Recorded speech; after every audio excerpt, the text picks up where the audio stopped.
우리 하나님의 말씀 욥기서 1장 9절에 있는 말씀을 함께 펴보도록 하겠습니다. 욥기서 1장 9절에 있는 말씀입니다.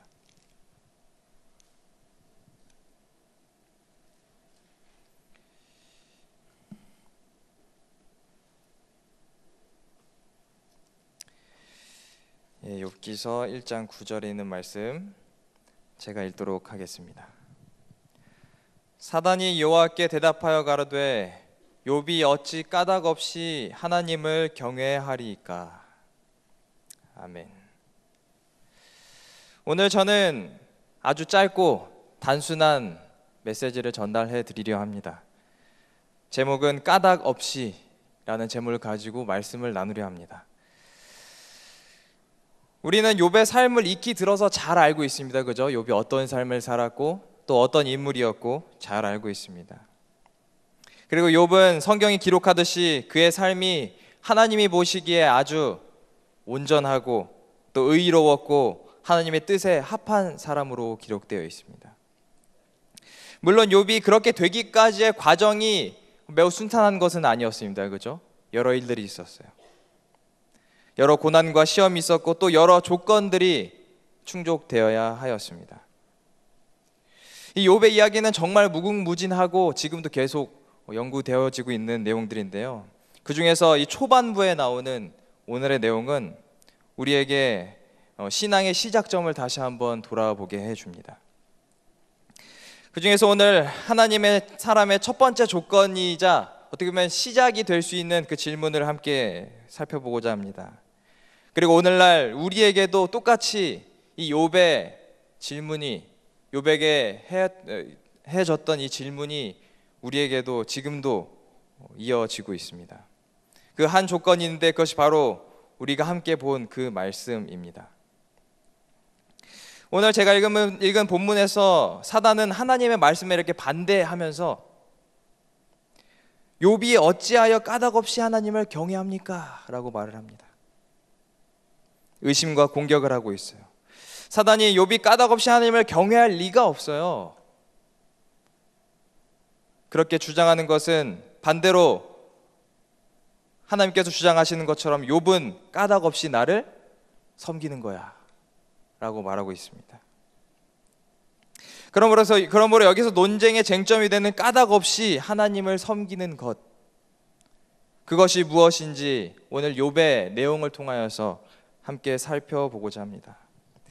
이것을 욥이 통과해내었기 때문에, 이것을 증명해내었기 때문에 욥이 하나님의 사람으로 불릴 수 있게 된 것이기 때문이죠. 그렇다면 까닭 없이 하나님을 섬기는 것은 무엇인가? 함께 오늘 말씀을 살펴보고자 합니다. 우선 우리는 이 함께 논쟁이 시작된 이 배경을 살펴볼 필요가 있습니다. 욥기서 1장 6절부터 7절에 있는 말씀입니다. 하루는 하나님의 아들들이 와서 여호와 앞에 섰고 사단도 그들 가운데 온지라. 여호와께서 사단에게 이르시되 내가 어디서 왔느냐? 사단이 여호와께 대답하여 이르되 내가 어디서 왔느냐? 이 부분 아니죠. 사단이 여호와께 대답하여 이르되 땅을 두루 돌아 여기저기 다녀왔나이다. 어느 한 날에 하나님과 하나님의 아들들이 모임을 가졌습니다. 천상의 회의라고 볼 수도 있는 이 모임에서 하나님과 각 우주의 대표인 하나님의 자녀들이 모두 참석하였어요. 그런데 아직 이 지구는 예수님의 십자가 사건 이전이었기 때문에 지구의 대표로 누가 왔어요?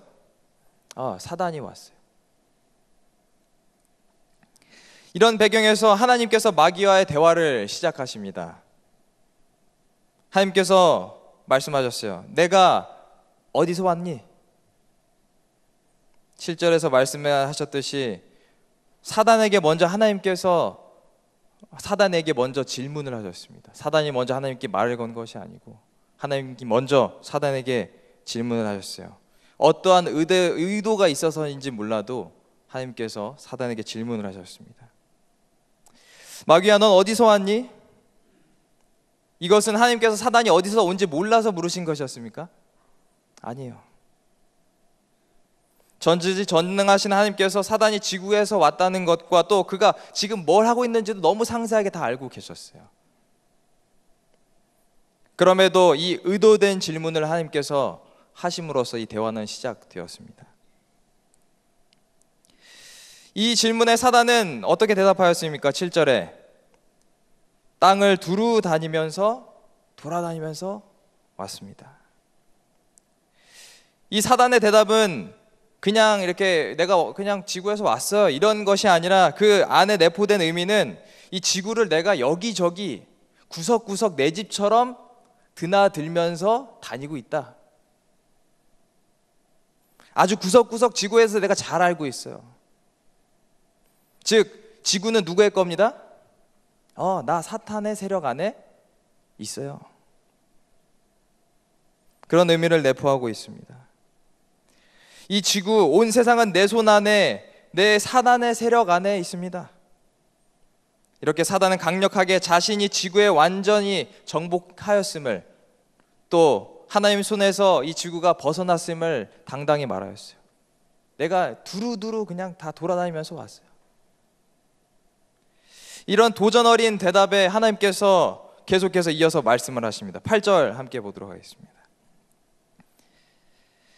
여호와께서 사단에게 이르시되 내가 내 종 욥을 주의하여 보았느냐.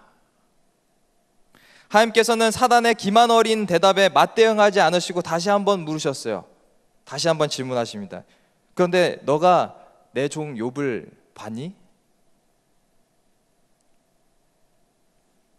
이 하나님의 사단을 향한 두 번째 질문은 사단이 지구가 자신의 소유임을 강력하게 주장하는 것에 대하여 이렇게 말씀하신 거예요. 아, 그래?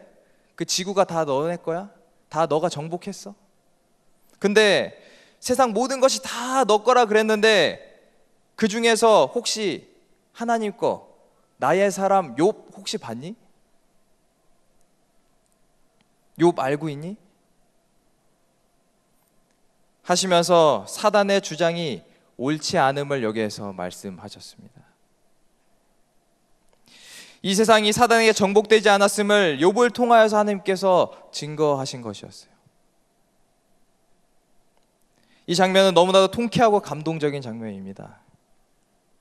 비록 죄를 지어서 사단의 세력 안에 있는 듯해 보이는 세상이지만 사단에게 굴복하지 않고 하나님을 신실하게 따르는 한 인물 욥을 통하여서 하나님께서 이 지구에 아직 희망이 있다는 것과 하나님께서 아직도 이 지구를 포기하지 않으셨다는 것을 드러내시는 것입니다. 이런 하나님을 저는 너무나도 사랑합니다. 포기하지 않으신 하나님, 그리고 나를 통하여서 사단 앞에서 이 지구의 희망을 노래하시는 하나님, 그런 존재가 바로 욥의 존재였습니다. 그렇다면 하나님께서 사단에게 당당하게 보았느냐라고 말씀하실 수 있었던 그 욥은 어떤 사람이었는가? 나의 종, 나의 하나님의 사람이라고 불렸던 욥은 어떤 사람이었습니까? 8절에 그 이유들이 나열되어 있습니다. 같이 읽어볼까요? 8절, 1장 8절. 여호와께서 시작. 여호와께서 사단에게 이르시되 내가 내 종 욥을 위하여 보았느냐? 그와 같이 순전하고 정직하여 하나님을 경외하며 악에서 떠난 자가 세상에 없느니라. 이 부분에서 네 가지의 욥의 모습을 볼 수가 있습니다. 그는 순전한 온전한 사람이었고, 또 그는 정직한 사람이었으며, 그는 하나님을 경외할 줄 아는 사람이었고, 또 그는 악에서 떠나는 사람이었습니다. 여기에 대해서도 말을 하자면 굉장히 긴 설교가 되기 때문에 오늘의 초점에서 약간 벗어난 주제이기 때문에 이 조건에 대해서는 깊이 다루지 않고 다음에 기회가 있다면 다루도록 하겠습니다. 다시 오늘 본문의 말씀으로 돌아와서 하나님께서 사단과의 대화를 이어서 함께 살펴보도록 하겠습니다. 하나님께서 사단이 지구가 자신의 소유임을 주장하자 하나님께서는 내 종 욥을 보았느냐라고 반문하셨습니다. 그러자 사단이 하나님께 이렇게 말을 합니다. 9절과 11절까지에 있는 말씀입니다. 제가 홀수절을 읽고 우리 짝수절 함께 읽어주시면 감사하겠습니다. 사단이 여호와께 대답하여 이르되 욥이 어찌 까닭 없이 하나님을 경외하리까? 10절입니다.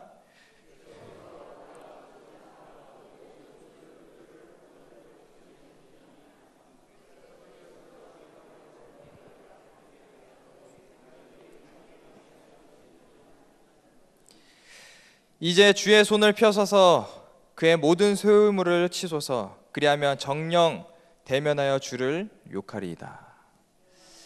네, 거기까지입니다. 11절까지. 이런 열정 너무 좋습니다. 욥을 보면서 하나님께서 네가 욥을 봤니? 너가 그렇게 주장하는, 너가 다 가졌다고 말하는 이 세상을 욥을 통해서 볼 때 너 아닌 것 같은데? 너 욥 정복하지 못했는데? 내 사람 욥 아직도 있는데? 이렇게 말하자 사단이 이렇게 말했어요. 하나님, 그거 다 하나님께서 축복해줘서 그런 거예요. 어찌 까닭 없이 하나님을 경외하리까? 라는 질문은 이 욥기 1장에서 굉장히 중요한 질문입니다. 히브리어로 이 까닭 없이는 희남이라는 단어인데 욥기에서만 벌써 4번이 쓰이고 있습니다.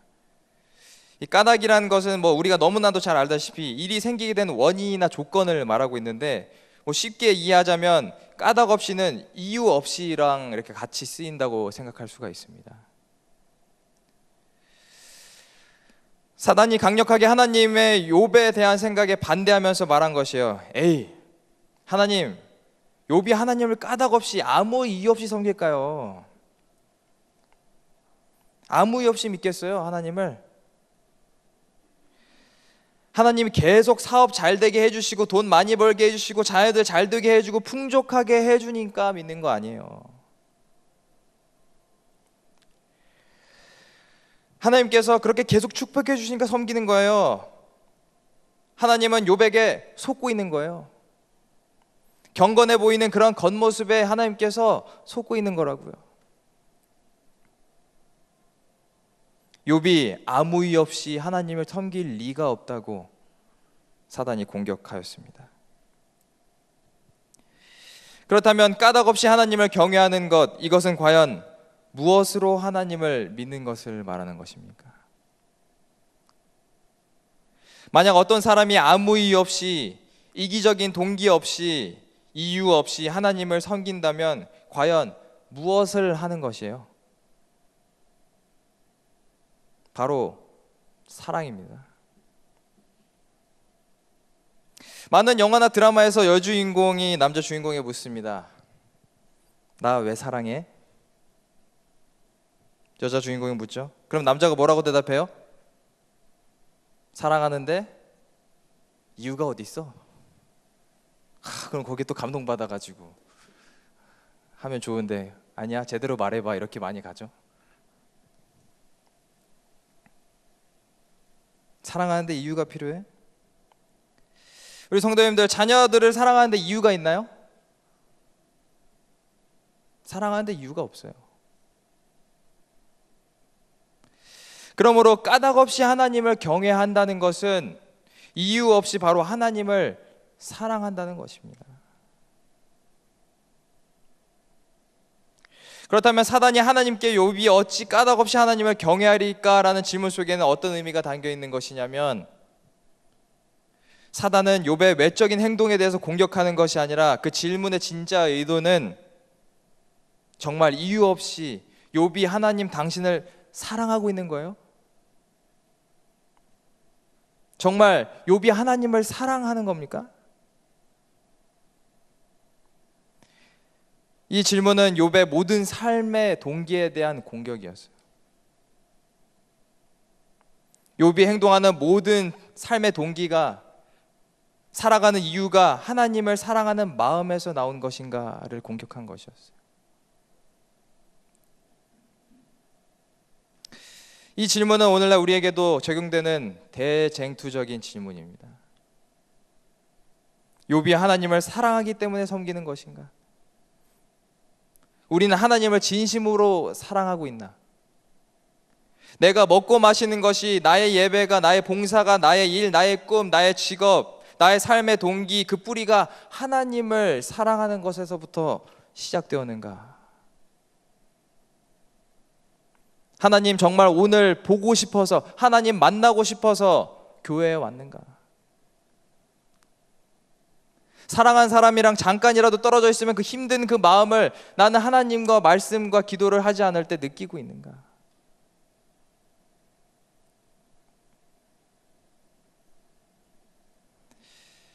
사실 이 질문은 굉장히 사단적인 질문이었어요. 사람의 동기를 공격하는 것은 굉장히 사단적인 것이죠. 예수님께서도 너를 정죄하지 않겠다라고 했던 말을 빗대어 보자면, 이 남을 정죄하는 행위는 우리가 피해야 할 것입니다. 물론 무엇이든지 동기를 찾아내서 행동하는 것은 중요합니다. 하지만 분명한 증거가 있기 전에는 타인을 비난하거나 다른 사람을 확인할 수 없는 동기를 스스로 판단하는 것을 우리는 조심해야 합니다. 하지만 이 질문을 통하여서 우리는 기억해야 될 것은, 우리가 그리스도인으로서 지금 무엇 때문에 살아가고 있나 하는 것입니다. 나의 삶의 동기가 어디 있는지 확인해 봐야 한다는 것이죠.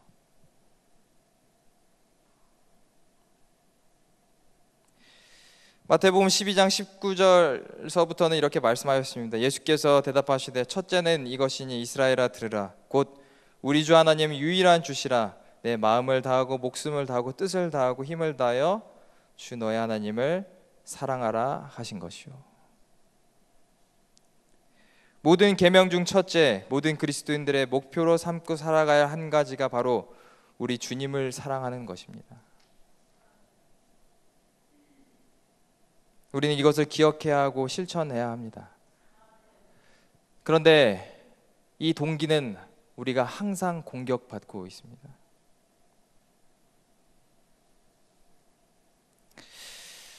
선악의 대쟁투 끝부분에서 살아가는 우리에게 사단은 계속해서 진짜 하나님 사랑해서 하는 거 맞아? 정말 이 행동이 하나님을 사랑해서 하는 행동 맞아? 너가 교회에 나오는 게 정말 하나님 보고 싶어서 나오는 거야? 아니면 다른 목적이 있는 거 아니야? 그냥 나오는 거 아니야? 자녀 때문에 나오는 거 아니야? 부모 때문에 나오는 거 아니야?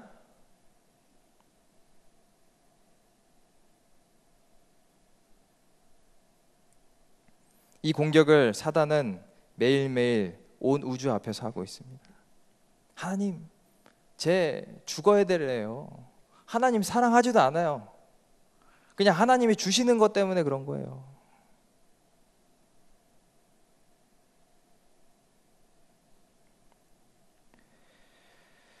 그렇게 하나님을 우리는 지금 사랑하고 있는가? 까닭 없이, 이유 없이 하나님이 좋은 마음을 가지고 있는가? 그런 대답을 오늘 우리는 매 순간, 지금 이 시간에도 온 우주 거민 앞에서 행동으로 벌써 대답하고 있는 거예요.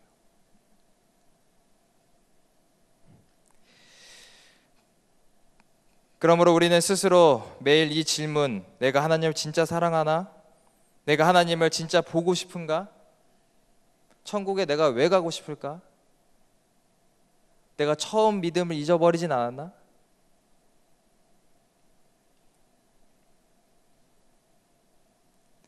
그걸 되뇌이면서 우리의 행동이, 우리의 대답이 실수하지 않도록 일거수일투족을 하나님의 개입하심을 통하여서 대답해야 할 것입니다.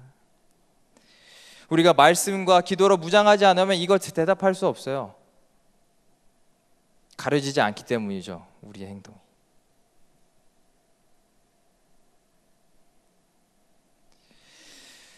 누군가를 사랑하는데 다른 생각할 수 없지 않습니까? 우리는 하나님을 사랑하는 것에 집중해야 돼요.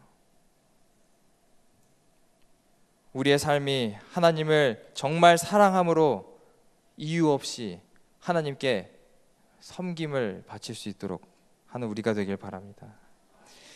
제가 되게 인상 깊게 들었던 예화 중에 하나가 있어요. 한 목사님이 정말 많은 사람들에게 전화를 받고, 이제 안부 전화도 받고 뭐 이렇게 여러 전화를 받는데, 가장 좋아하는 전화들이 몇 가지가 있는데, 그 중에서 제일 좋아하는 전화가 바로 이유 없이 걸려오는 전화라고 합니다. 어떤 사람이 저 사람에게 이유 없이 전화를 하면 왜 전화한 거예요? 그 사람이 뭐요? 좋으니까, 궁금하니까. 그 사람이 잘 있는지 안 있는지 궁금하니까. 뭔가 이유가 있고, 뭔가 부탁할 게 있고, 뭔가 찾을 게 있고, 뭔가 말할 게 있어서 전화하는 게 아니에요. 그냥 이유 없이 전화한 거예요. 왜냐? 보고 싶으니까. 만나고 싶은데 찾아갈 수는 없고 전화를 하면은 반가우니까.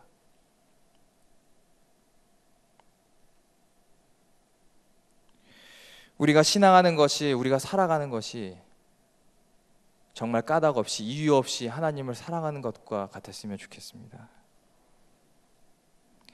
그렇다면 이런 우리의 진정한 동기는 언제 등장하는가? 우리의 하나님의 사랑에 대한 동기는 언제 등장하는가? 그것은 우선 첫 번째로 시간입니다. 시간이 지나면 저절로 우리의 동기는 드러나게 돼요. 시간이 지나면서 우리의 동기와 진심은 행동으로 나타날 수밖에 없습니다. 아무리 숨기려고 해도 시간이 지나면 외적으로 또 우리 주위에 그런 영향력이 생길 수밖에 없어요. 그 동기는 시간이 지나면서 보여지게 될 것입니다. 그리고 궁극의 시간의 때, 마지막 재림의 때 그 동기는 다시 한번 만천하에 드러나게 될 것이에요. 두 번째로 우리의 동기는 고난, 긴장, 위기를 통하여서 드러납니다.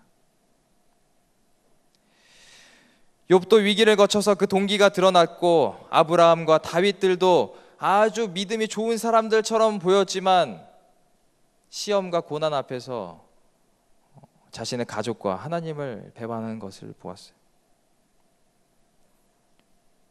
거룩해 보이던 사람들도 그런 위기 앞에서 그 동기와 마음이 진정으로 드러나게 되는 것입니다. 그러므로 때때로 인생에서 고난과 위기가 찾아올 수 있습니다. 그런데 바로 그때 우리가 우리의 진심을, 우리의 마음을 진짜로 확인할 수 있는 순간이라는 것을 우리가 기억해야 합니다. 이것을 너무 비관적으로만 바라볼 것이 아니에요. 내가 정말 지금 어디에 서 있구나. 내가 하나님을 요만큼 좋아하는구나, 요만큼 좋아하는구나. 다 드러납니다.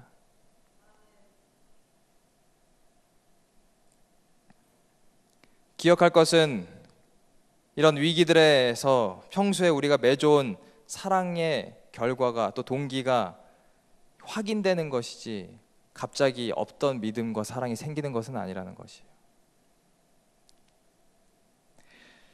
우리가 미리 준비되어 있지 않고 하나님의 관계가 두텁지 않다면 이 위기는 재앙으로 느껴질 거예요.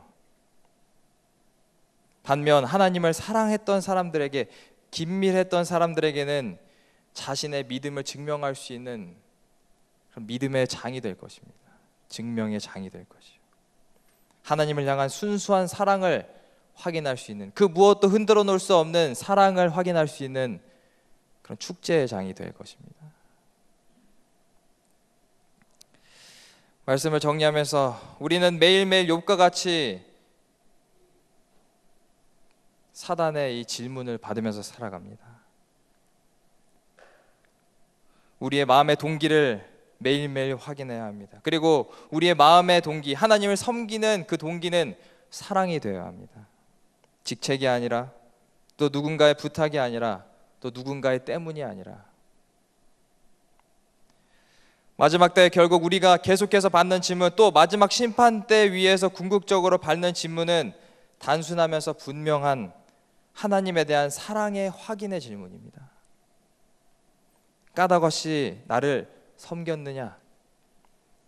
나를 진짜 사랑하냐? 그 질문 말입니다. 그러므로 우리는 모두 하나님을 더욱 사랑하게 되길 원합니다. 세상 그 무엇보다도 더욱더 사랑하게 되길 원해요. 까닭 없이, 이유 없이 하나님을 사랑함으로써 하나님께서 욥을 보면서 세상이 이렇게 악하고, 세상이 이렇게 어둡고, 세상이 이렇게 희망이 없어 보여도 누굴 봐라? 욥을 봐라. 아직 네 세상 아니야. 아직 이 세상에 희망이 있어. 내가 예수를 보낼 가치가 있는 곳이야. 너가 내 종 지웅이를 받느냐? 우리 성도님들 이름들 넣어서 누구누구를 받느냐? 희망 없어 보이죠? 희망 없어 보이지? 그런데 너가 내 종 누구누구를 받니? 그런 말을 우리가 들을 수 있는 하나님을 진정으로 사랑하고 또 우리의 모든 삶의 동기가 하나님을 사랑하는 것에서부터 시작되는 우리 모두가 되길 바라면서 말씀을 마치겠습니다. 이 시간 기도하는 시간을 갖도록 하겠습니다. 우선 첫 번째로 오늘 말씀을 들은 것처럼 우리 하나님에 대한 사랑의 동기를 다시 한번 확인할 수 있도록 하나님을 더욱더 사랑할 수 있도록 기도해 주시길 바랍니다. 그리고 두 번째는 우리 운천교회 전도회가 이번 주 지금 계속해서 진행되고 있습니다. 열심히 준비하여서 또 우리 자매 결연 교회로서 열심히 준비하여서 하는 이 전도회를 위하여서 하나님께서 크게 역사하실 수 있도록 기도해 주시길 바랍니다. 세 번째는 어린이 영어 전도회가 오는 금요일부터 일요일까지 진행이 됩니다. 잘 준비된 순서 속에서 우리 어린 친구들이 또 교육도 잘 받고 하나님도 더욱더 가까이 알아갈 수 있도록 함께 기도해 주시길 바랍니다. 우리 피아노나 또 반주가 끝날 때까지 함께 기도하시면 좋겠습니다.